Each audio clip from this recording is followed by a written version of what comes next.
Welcome to She Rises. Do you have a prodigal child who's not walking with the Lord? You raise them to walk with the Lord, to know Him and to serve Him, and they're just not there. Maybe they've walked away. Maybe they're into drugs or alcohol. I want to encourage you with a story from 1 Samuel chapter 30. And in that story, David comes home and finds his city is burned and his whole entire family has been taken captive. And maybe your child has been taken captive by the enemy to do his will, to serve him. And so we can go after our children just like David did. David, he inquired of the Lord, Lord, should I go after them? And the Lord said, yes, go.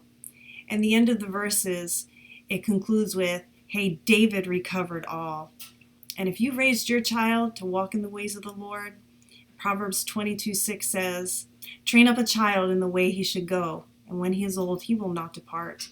Your child will be back, and that is a promise from the Lord.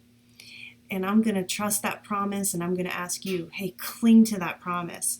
And we're not sitting helpless. We can pray for our children. We can fast and pray, in fact. Fasting, in Mark chapter 9, verse 29, it says, these kind only come out by fasting and prayer. And we hear that word fasting and we cringe. But fasting detaches us from the world and it attaches us to the heart of God.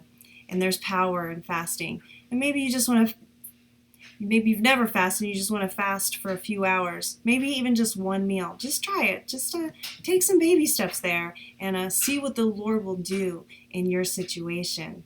So when we fast, the literal meaning of that word is to shut the mouth. And sometimes that's what we need to do, is just shut our mouth so that God can speak. Sometimes we're so busy talking, they can't hear the Lord. So let's just pray, take some time and pray and fast for our children who have been taken captive, and ask the Lord to set them free.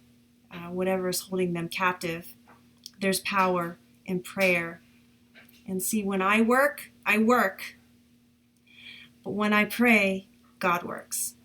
And that's a quote from Pastor Simba, and I love it. So let's just ask the Lord to work in their hearts, work in their minds, and set them free from whatever is holding them captive. And David recovered all, and I am praying you will too. And that is your encouragement for today.